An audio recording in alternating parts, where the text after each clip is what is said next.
오늘 우리에게 주시는 하나님 말씀은 요엘서 1장 1절로 12절의 말씀입니다. 구약성경 요엘 1장 1절로 12절의 말씀입니다. 구약성경으로는 페이지 수로는 1269쪽입니다. 1269쪽 요엘서 1장 1절로 12절의 말씀을 봉독하겠습니다. 부두엘의 아들 요엘에게 임한 여호와의 말씀이라.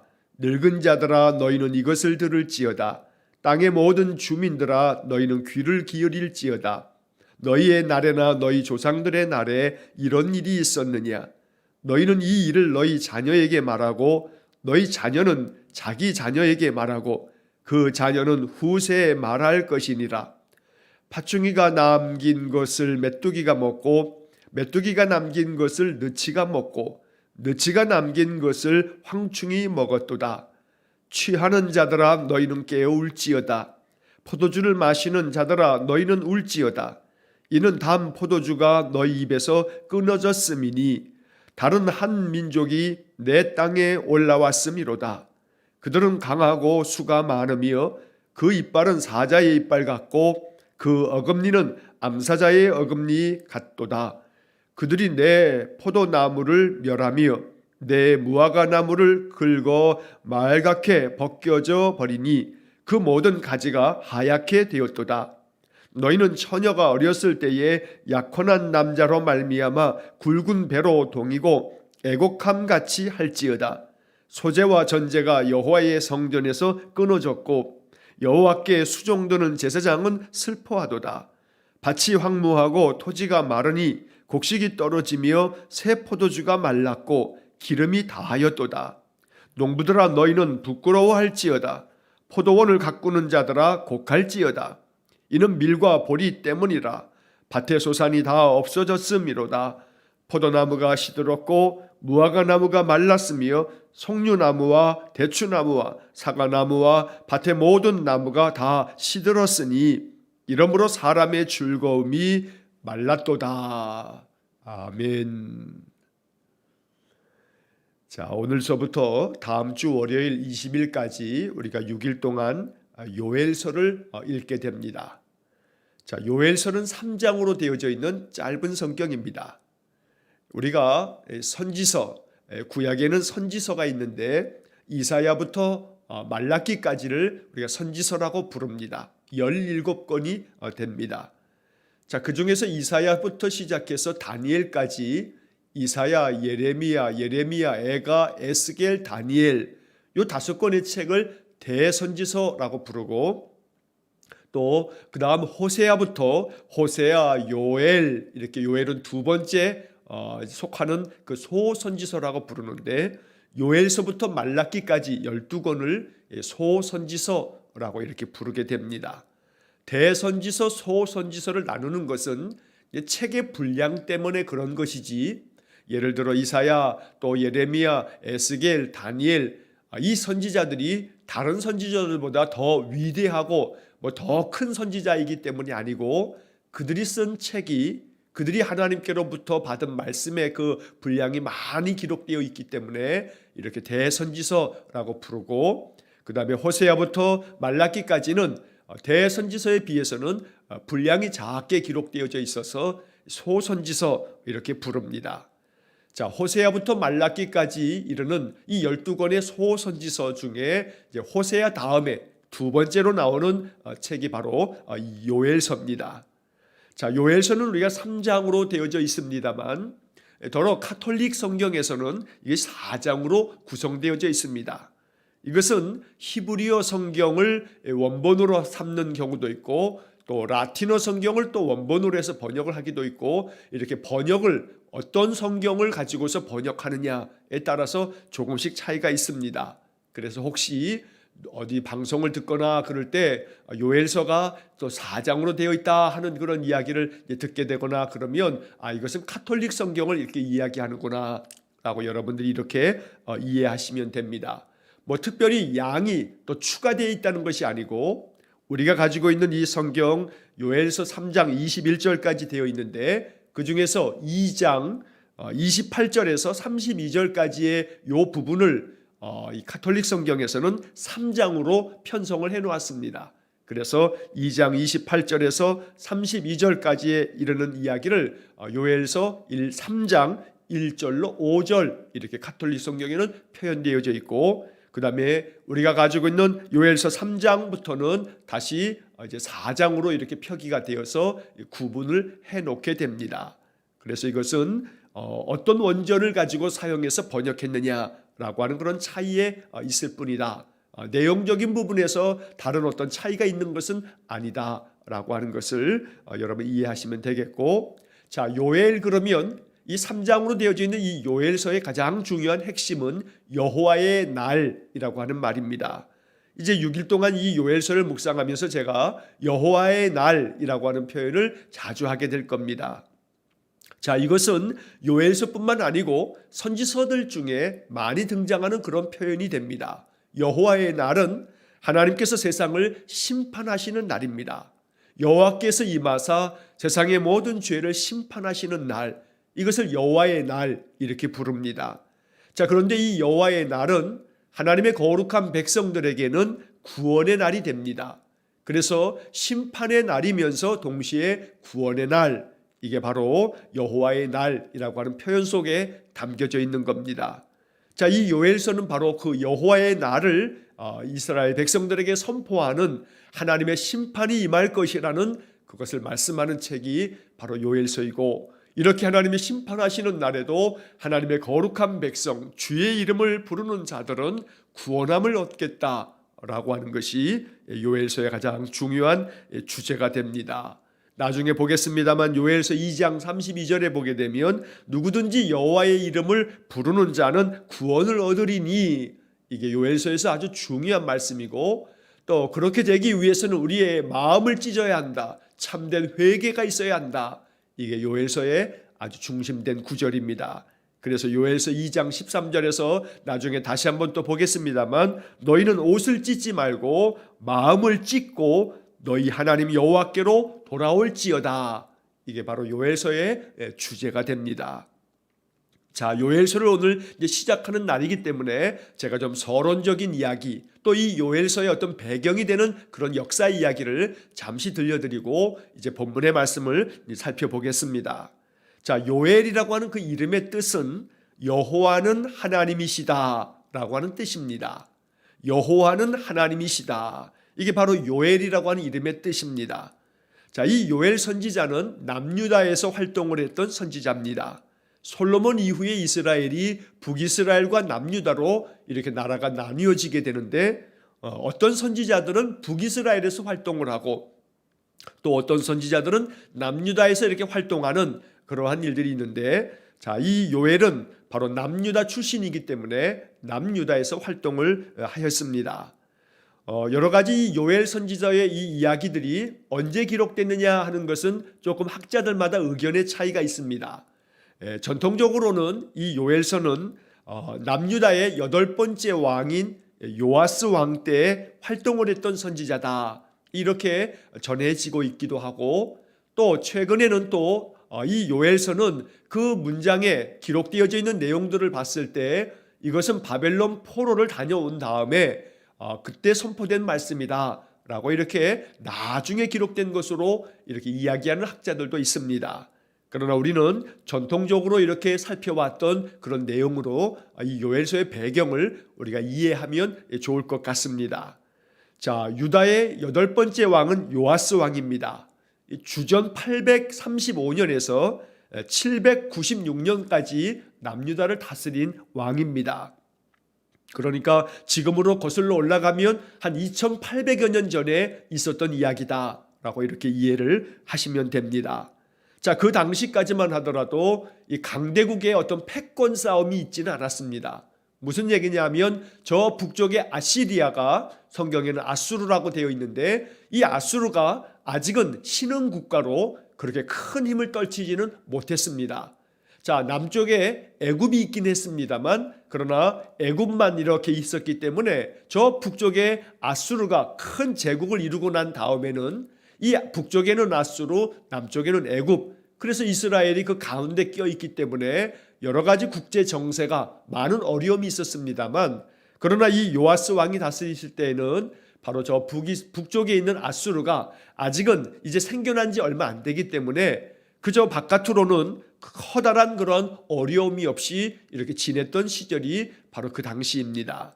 자, 그러나 국내적으로 이 가나안 땅, 이 이스라엘 안에서는 참 많은 격변의 세월을 보내야만 했습니다.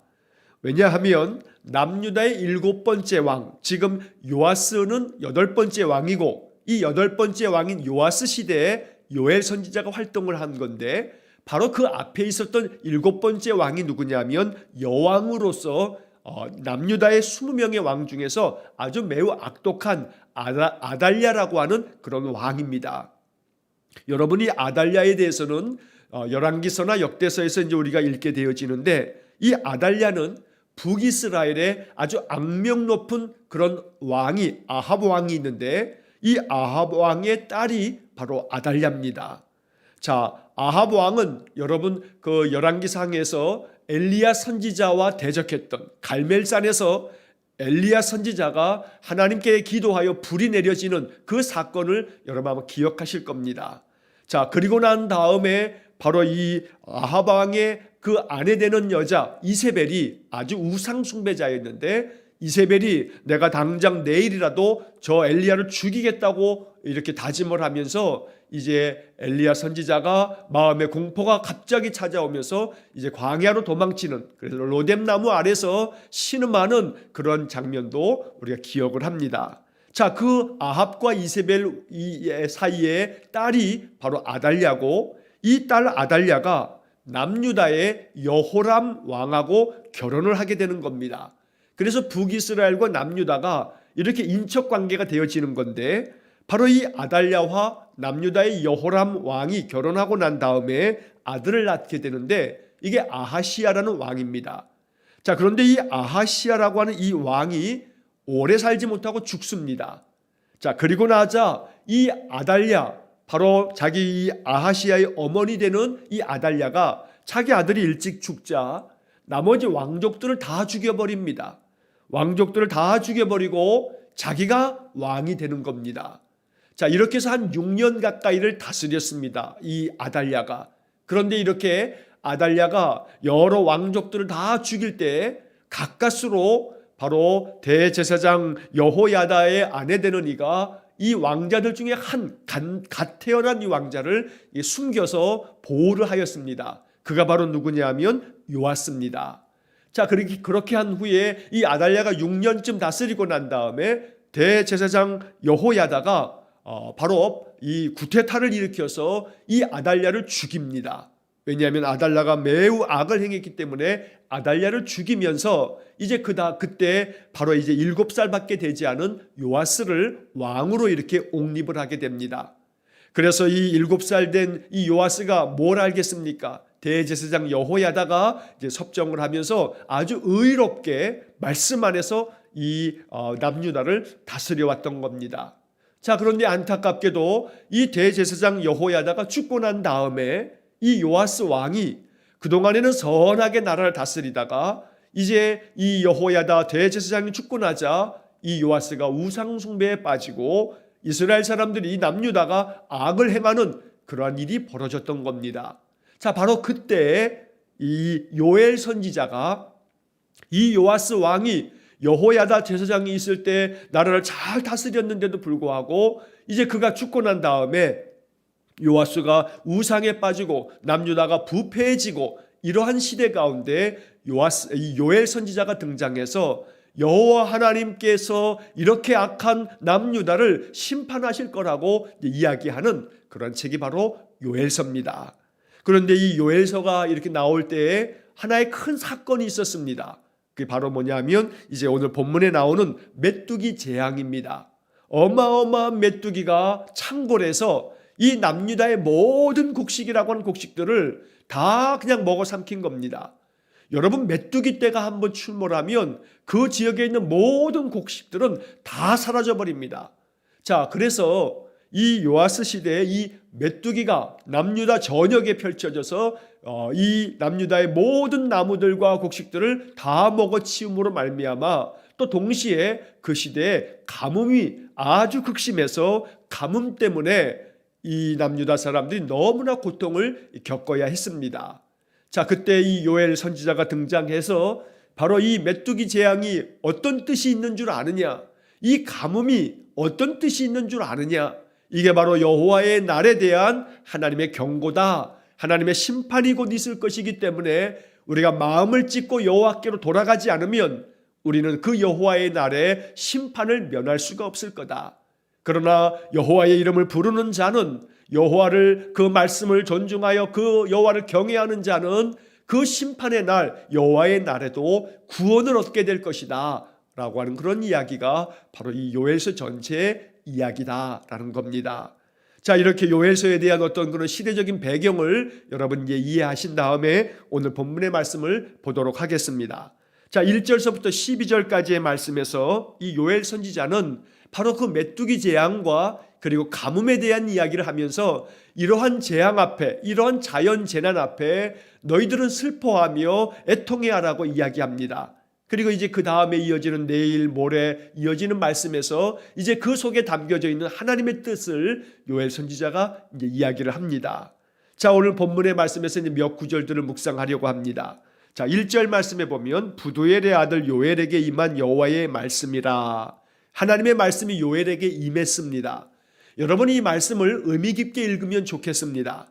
요엘에게만 하나님의 말씀이 임하는 것은 아닙니다. 우리에게도 하나님의 말씀이 임합니다. 성경을 통해서 하나님 우리에게 말씀을 묵상하게 할 때 이 말씀이 나에게 임하는 것임을 고백해야 합니다. 그래서 아침마다 우리가 이렇게 성경들을 읽어갈 때마다 이 성경 말씀들 속에 하나님이 나에게 들려주시려고 하는 하나님의 뜻이 뭔가 하고 묵상하여 그 말씀을 내게 주시는 말씀이라고 받으신다면 그게 바로 하나님의 음성이, 하나님의 말씀이 나에게도 임하셨다라고 이렇게 고백할 수 있는 겁니다. 자, 2절에 보면 늙은 자들아 너희는 이것을 들을지어다. 땅의 모든 주민들아 너희는 귀를 기울일지어다. 여러분, 이것이 하나님의 뜻입니다. 들으라는 겁니다. 또한 귀를 기울여서 들으라고 말씀합니다. 경청을 요구하고 계시는 겁니다. 하나님 말씀을 귀 기울여 들을 줄 아는 겸허한 마음, 이것이 참 믿음입니다. 경청이라고 하는 말 속에는 우리의 마음이 늘 깨어 있어서 그 말씀을 마음속에 받아들이는 것이 경청입니다. 성경은 이 경청에서 더 나아가 청종하라 라고 말씀하기도 합니다. 청종이라고 하는 것은 듣고 난 다음에 따르라 라고 하는 겁니다. 듣기만 하지 말고 듣고 난 다음에 그 말씀대로 살아라. 이게 바로 성경이 더 나아가 요구하는 청종의 삶이 된다는 겁니다. 오늘 이 요엘 선지자는 너희는 이것을 들을지어다, 너희는 귀를 기울일지어다 이렇게 말씀한 후에 이제 펼쳐졌던 모든 일들을 하나씩 하나씩 영적으로 해석을 해줍니다. 자, 이어지는 말씀에서 너희의 날에나 너희 조상들의 날에 이런 일이 있었느냐? 너희 지금 사는 날 동안에, 아니 너희 조상들이 살았던 그 시절에도 과연 이런 일이 언제 일어났었느냐? 전혀 그런 일이 일어난 적이 없다. 바로 이런 일이 뭐냐 하면 두 가지 사건인데 하나는 가뭄이고 또 하나는 메뚜기 재앙입니다. 자, 그 다음에 이어지는 3절 말씀에 너희는 이 일을 너희 자녀에게 말하고 너희 자녀는 자기 자녀에게 말하고 그 자녀는 후세에 말할 것이니라. 이 놀라운 사건, 이 어려움 가득한 사건으로 인해서 여기서 하나님 우리에게 말씀하시고자 하는 뜻, 하나님의 그 계시의 말씀을 너희들은 너희 자녀에게, 또 자녀는 그 자녀에게 계속해서 하나님의 말씀을 계승해서 이어나가라 라고 말씀하는 겁니다. 오늘 이 3절의 말씀이 이 시대에 우리에게 주시는 하나님의 음성이 되기를 간절히 축원합니다. 하나님께로부터 말씀을 받고 믿음의 삶을 살아가면서 이 믿음이 우리 자녀들에게 전해지고 그 자녀들은 또 자기의 자녀들에게 전하는 신앙의 계승, 믿음이 계속해서 이어져 나가는 그런 복된 가정들 되시기를 간절히 축원합니다. 이 일을 위해서 늘 기도하면 하나님께서 우리 자녀손들의 인생의 삶 속에서 믿음을 불어넣어 주실 날이 있을 거고 믿는 이들에게는 더 영적으로 충만하도록 은혜 주실 줄로 믿습니다. 그래서 이 3절 말씀, 하나님이 이 말씀대로 되어지기 원합니다. 우리 가정도 우리 자녀 손들도 이렇게 믿음을 계승해 가기를 원합니다 라는 기도를 날마다 기도해야겠습니다. 자, 4절 말씀에 보면 이제 메뚜기 재앙에 대한 이야기를 언급하고 있습니다. 팥중이가 남긴 것을 메뚜기가 먹고 메뚜기가 남긴 것을 느치가 먹고 느치가 남긴 것을 황충이 먹었도다. 여기에 팥중이, 메뚜기, 느치, 황충 이러한 이름들이 나옵니다. 정확하게 이것이 무엇을 의미하는지는 알 수 없지만 대체로 학자들은 이것은 메뚜기의 여러 종류들을 말하는 걸 거다라고 이렇게 보는 견해도 있고, 이건 메뚜기가 성장해 가는 그런 과정 중에 있는 그 이름들을 이렇게 부른 거다라고 이렇게 이해하는 학자들도 있습니다. 무엇이 되었든지 간에 분명히 메뚜기들로 말미암아 큰 재앙이 찾아온 것을 말하고 있는 겁니다. 팥중이가 남긴 것은 메뚜기가 먹어버리고 메뚜기가 먹어버리고 남은 것은 또 느치가 먹어버리고 느치가 남긴 것은 황충이 먹어서 이 남유다의 모든 것들을 다, 식물이라고 하는 식물은 이 메뚜기 떼에 의해서 다 먹혀져서 다 사라져버리게 되었다. 이 사건이 바로 남유다에 있었던 겁니다. 그래서 이런 일을 우리가 언제 경험해 본 적이 있느냐? 바로 이 요엘은 그렇게 이야기하는 겁니다. 자, 이제 5절서부터 7절까지는 그 다음에 이어지는 말씀에 이 사건들을 통해서 이제 너희들은 울지어다 슬퍼할지어다 말합니다.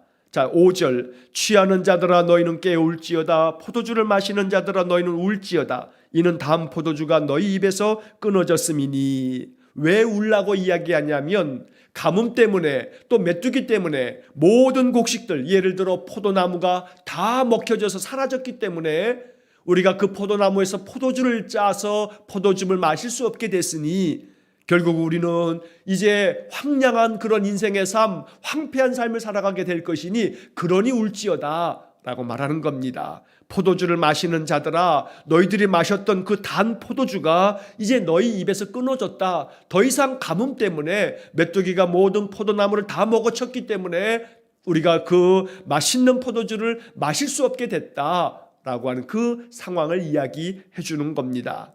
자, 4절에 다른 한 민족이 내 땅에 올라왔음이로다. 그들은 강하고 수가 많으며 그 이빨은 사자의 이빨 같고 그 어금니는 암사자의 어금니 같도다. 그들이 내 포도나무를 멸하며 내 무화과 나무를 긁어 말같게 벗겨져 버리니 그 모든 가지가 하얗게 되었도다.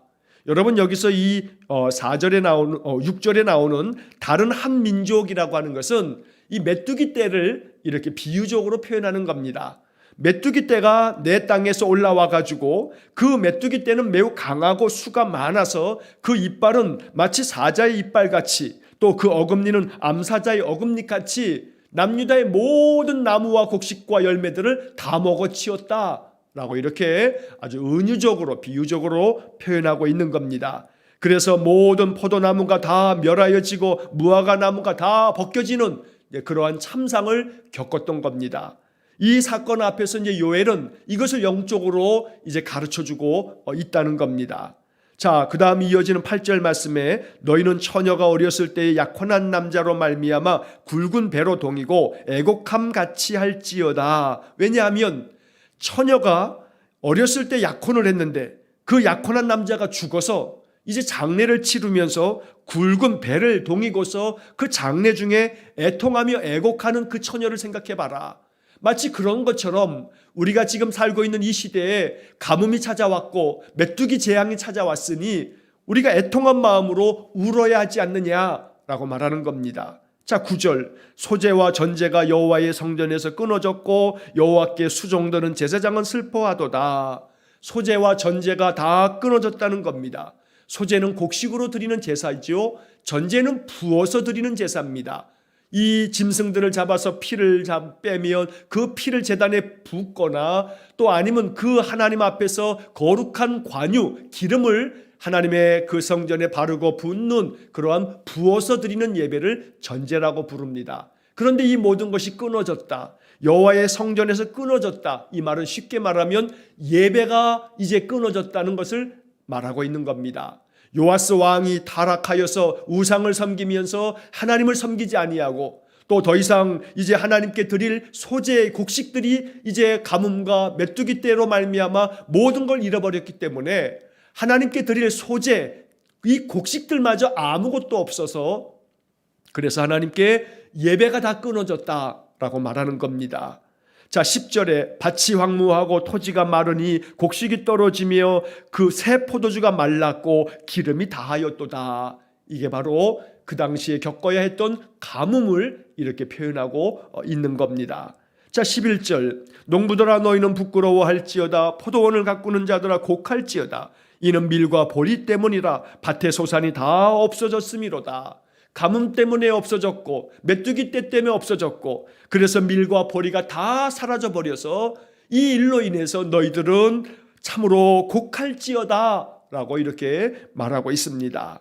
자, 마지막 12절에서 포도나무가 시들고 무화과나무가 말랐으며 석류나무와 대추나무와 사과나무와 밭의 모든 나무가 다 시들었으니 이러므로 사람의 즐거움이 말랐도다. 자, 여기 시들었고 말랐으며 다 시들었으니 사람의 즐거움이 말랐도다. 이게 바로 요엘 선지자가 활동했던 그 당시, 지금으로 거슬러 올라가면 한 2800여 년 전에 남유다의 상황이었던 겁니다. 여러분, 이러한 이 극심한 가뭄과 메뚜기 재앙으로 말미암은 참혹한 아주 처참한 상황 속에서 이스라엘 백성들은 낙담하고 괴로움 가운데 신음하고 탄식해야 했습니다.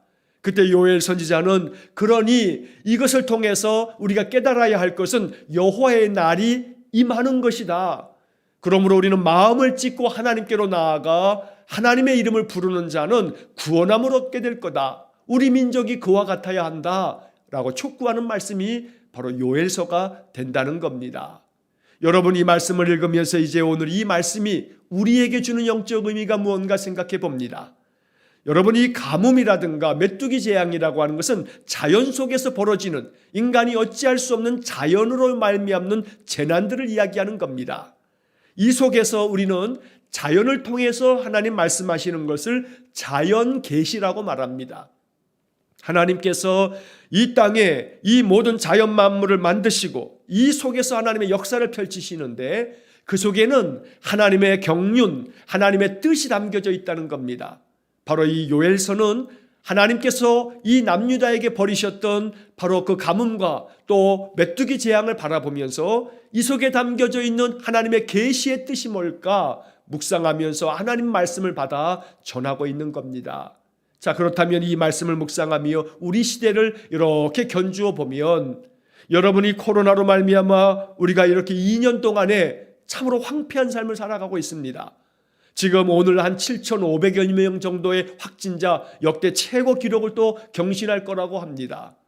이제 곧 바로 이제 사회적 거리두기를 다시금 위드 코로나가 아니라 이전처럼 다시 되돌아가는 것을 정부가 이제 발표를 곧 한다고 언론에서 나오고 있습니다. 우리의 인생의 삶, 우리 힘으로 감당할 수 없는 삶이고 우리가 지금까지 겪어보지 못한 삶입니다. 오늘 우리가 이 요엘서에서 보는 것처럼 너희들의 날이나 너희 조상들의 날에 이런 일이 있었느냐, 이런 일을 경험해 본 적이 없지 않느냐 하고 요엘서가 이야기하는 것처럼 오늘 우리가 바로 그렇습니다. 이전에 지금까지의 역사 속에서 이렇게 감염병으로 말미암는 고통이 2년씩이나 계속되면서 고통을 겪었던 것이 없습니다. 물론 그 거슬러 올라가 역사적으로 옛날에 중세시대의 패스트로 인해서 이렇게 많은 재앙들이 있었던 것도 있었습니다만 오늘 우리 시대에 닥친 일 중에서는 참 역대 최고의 감염병이 온 세상을 덮고 있습니다. 이러한 일 가운데서 우리가 바라보아야 할 것, 그냥 자연적으로 생긴 문제일 뿐이다 라고 여길 수는 없습니다. 이 속에 하나님의 계시의 말씀이 있고 이 속에 하나님 역사를 운행하시는 하나님의 그 손길이 그 속에 분명히 있음을 보아야 할 때 이것이 바로 영적으로 이 시대를 바라보는 성도의 그런 마음이 될 것입니다. 요엘서를 읽으면서 하나님이 이 시대에 우리에게 뭘 요구하시나 오늘 본문의 말씀에는 귀를 기울여 들으라고 말씀하면서 곡할지어다 라고 말합니다. 애통한 마음으로 이러한 시대를 바라보고 하나님께로 나와 기도하고 예배하라는 겁니다.